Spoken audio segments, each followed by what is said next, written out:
የሉቃስ ወንጌል ምዕራፍ 24። ነገር ግን ከሳምንቱ በመጀመሪያው ቀን ያዘጋጁትን ሽቶ ይዘው ከነርሱ ጋር አንዳንዶቹ ወደ መቃብሩ እጅግ ማልደው መጡ። ድንጋዩንም ከመቃብሩ ተንከባሎ አገኙት። ገብተውም የጌታን የኢየሱስን ሥጋ አላገኙም። እነርሱም በዚያ ሲያመነቱ እነሆ ሁለት ሰዎች የሚያንጸባርቅ ልብስ ለብሰው ወደ እነርሱ ቀረቡ። ፈርተውም ፊታቸውን ወደ ምድር አቀርቅረው ሳሉ እንዲህ አሏቸው፣ ሕያውን ከሙታን መካከል ስለምን ትፈልጋላችሁ? ተነስቷል እንጂ በዚህ የለም። የሰው ልጅ በኃጢአተኞች እጅ አልፎ ሊሰጥና ሊሰቀል በሦስተኛውም ቀን ሊነሳ ግድ ነው እያለ ገና በገሊላ ሳለ ለእናንተ እንደተናገረ አስቡ። ቃሎችንም አስቡ። ከመቃብሩም ተመልሰው ይህን ሁሉ ለ11ዱና ለሌሎች ሁሉ ነገሯቸው።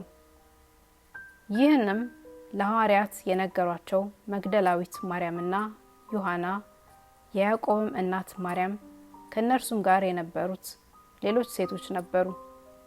ይህም ቃል ቅዠት መስሎ ታያቸው፣ አላመኗቸውም። ጴጥሮስ ግን ተነስቶ ወደ መቃብሩ ሮጠ። በዚያም ዝቅ ብሎ ሲመለከት የተልባ እግር ልብስን ብቻ አየ። በሆነውም ነገር እየተደነቀ ወደ ቤቱ ሄደ።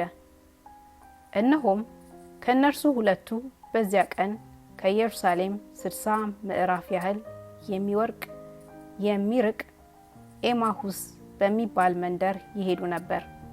ስለዚህም ስለሆነው ነገር ሁሉ እርስ በርሳቸው ይነጋገሩ ነበር። ሲነጋገሩና ሲመረምሩም ኢየሱስ ራሱ ቀርቦ ከእነርሱ ጋር ይሄድ ነበር።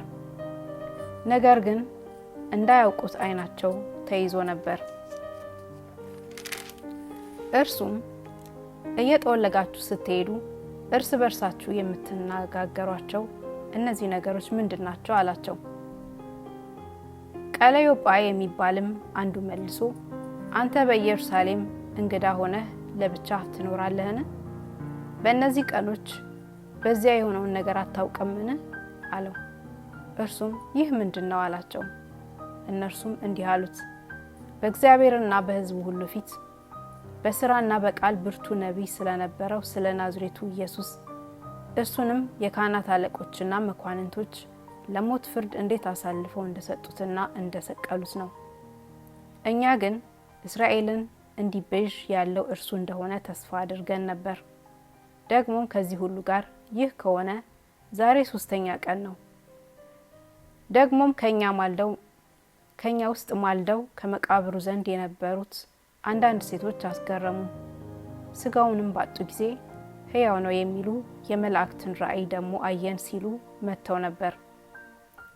ከኛም ጋር ከነበሩት ወደ መቃብር ሄደው ሴቶች እንደተናገሩት ሆኖ አገኙት። እርሱን ግን አላዩትም። እርሱም እናንተ የማታስተውሉ ነቢያትም የተናገሩትን ሁሉ ልባችሁ ከማመን የዘገየ ክርስቶስ ይህ መከራ ይቀበል ዘንድና ወደ ክብሩ ይገባ ዘንድ ይገባው የለምን? አላቸው።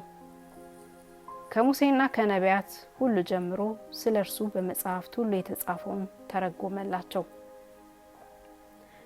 ወደሚሄዱበትም መንደር ቀረቡ። እርሱም ሩቅ የሚሄድ መሰላቸው።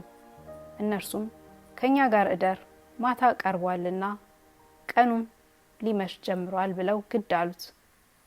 ከእነርሱም ጋር ሊያድር ገባ። ከእነርሱም ጋር በማዕድ ተቀምጦ ሳለ እንጀራውን አንስቶ ባረከው፣ ቆርሶም ሰጣቸው።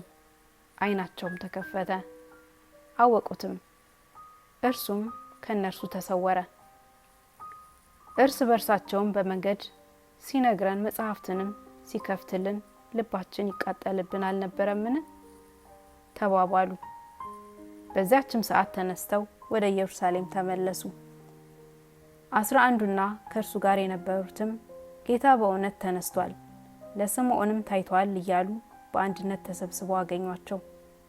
እነርሱም በመንገድ የሆነውን እንጀራውንም በቀረበ ጊዜ እንዴት እንደታወቀላቸው ተረኩላቸው። ይህንም ሲነጋገሩ ኢየሱስ ራሱ በመካከላቸው ቆሞ ሰላም ለእናንተ ይሁን አላቸው። ነገር ግን ደነገጡና ፈሩ፣ መንፈስም ያዩ መሰላቸው። እርሱም ስለምን ትደነግጣላችሁ? ስለምንስ ሐሳብ በልባችሁ ይነሳል? እኔ ራሴ እንደሆንኩ እጆቼና እግሮቼን እዩ። በእኔ እንደምታዩት መንፈስ ስጋና አጥንት የለውምና እኔን ዳሳችሁ እዩ አላቸው። ይህንም ብሎ እጆቹና እግሮቹን አሳያቸው። እነርሱም ከደስታ የተነሳ ገና ስላላመኑ ሲደነቁ ሳሉ በዚች አንዳች የሚበላ አላችሁን አላቸው። እነርሱም ከተጠበሰ አሳ አንድ ቁራጭ ከማር ወለላም ሰጡት። ተቀብሎም በፊታቸው በላ። እርሱም ከእናንተ ጋር ሳለው በሙሴ ሕግና በነቢያት በመዘሙራትም ስለ እኔ የተጻፈው ሁሉ ይፈጸም ዘንድ ይገባል ብሎ የነገርኳችሁ ቃሌ ይህ ነው አላቸው። በዚያን ጊዜ መጽሐፍትን ያስተውሉ ዘንድ አእምሯቸውን ከፈተላቸው። እንዲህም አላቸው፣ ክርስቶስ መከራ ይቀበላል፣ በሦስተኛውም ቀን ከሙታን ይነሳል፣ በስሙም ንስሐና የኃጢአት ስርየት ከኢየሩሳሌም ጀምሮ በአሕዛብ ሁሉ ይሰበካል ተብሎ እንዲሁ ተጽፏል። እናንተም ለዚህ ምስክሮች ናችሁ። እነሆም አባቴ የሰጠውን ተስፋ እኔ እከለክላችኋለሁ። እናንተ ግን ከላይ ኃይል እስክትለብሱ ድረስ በኢየሩሳሌም ከተማ ቆዩ። እስከ ቢታንያም አወጣቸው። እጆቹንም አንስቶ ባረካቸው። ሲባርካቸውም ከነሱ ተለየ፣ ወደ ሰማይም አረገ። እነርሱም ሰገዱለትና በብዙ ደስታ ወደ ኢየሩሳሌም ተመለሱ። ዘወትርም እግዚአብሔርን እያመሰገኑና እየባረኩ በመቅደስ ኖሩ።